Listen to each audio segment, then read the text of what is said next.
Está con nosotros para hablarnos sobre la inflación de febrero. Mariano, buen día. Sí, muy buenas tardes.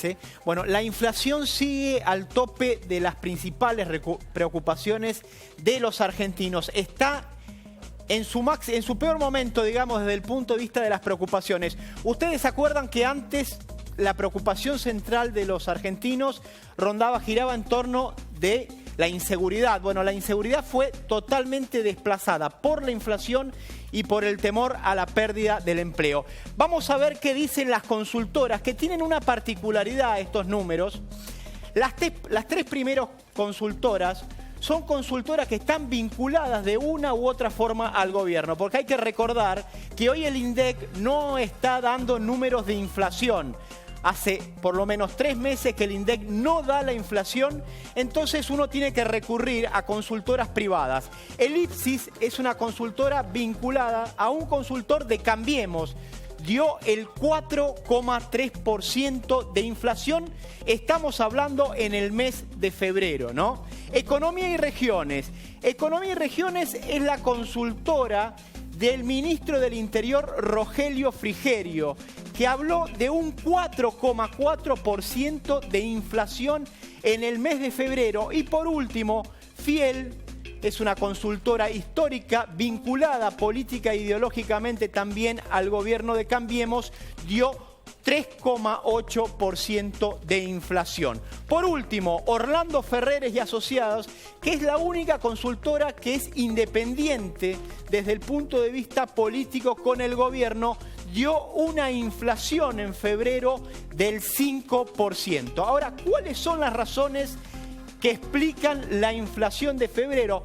Bueno, son dos fundamentalmente. Una, nosotros hemos venido hablando permanentemente del impacto del movimiento del dólar en los productos, no solo de primera necesidad, sino en los productos de consumo durable y semidurable. Esa es una de las explicaciones, pero la más importante es que empezaron a llegar las tarifas de luz, es decir, las boletas de luz en realidad, ¿no?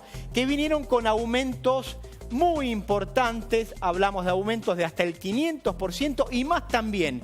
Para que ustedes tengan una idea, un kiosco que antes pagaba 500 pesos de luz, hoy está pagando 3.000 pesos de luz. La suba es muy importante y eso explica el salto inflacionario que se produjo en el mes de febrero. Ahora, ¿cuáles son las expectativas para marzo? Porque también ahí, es decir, ya estamos en el mes de marzo, hoy es 3. Vamos a ver la próxima placa para que ustedes tengan una idea. ¿Cuáles son las expectativas para marzo?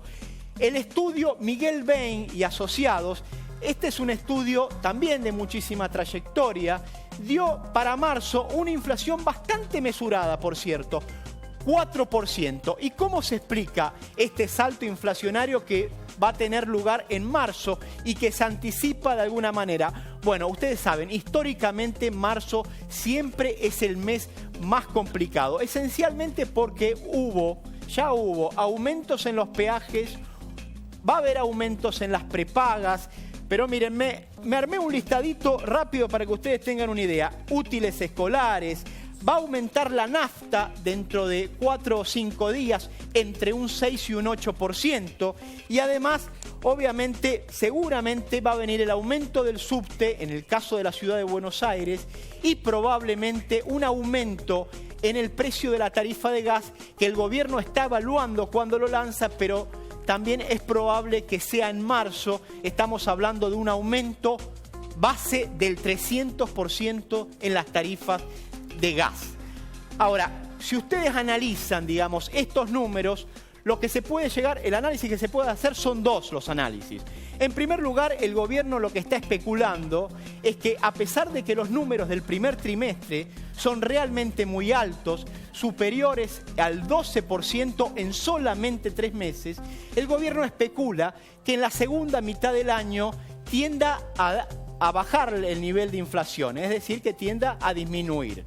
Ahora, si uno hace una proyección tomando en consideración que en 3 meses nada más hubo una inflación promedio del 12%, es muy probable en estos términos que la inflación supere el 40%. Y acá entra otro debate, otra discusión, que tiene que ver con que si la inflación en sí misma es el problema. La inflación es el problema, pero tiene un agravante, que es que cuando los sueldos no acompañan la inflación, lo que se produce evidentemente es una caída del poder adquisitivo del salario, ¿no? Y eso, por supuesto, agrava este cuadro de situación que está dado esencialmente por una inflación muy alta, con expectativas que todavía no se sabe qué va a ocurrir. Lo cierto es que en los primeros 3 meses del año, la inflación que sufrimos los argentinos fue superior al 12%. Gracias, Mariano. No, gracias a ustedes. Vamos a hablar de Moria Kazan.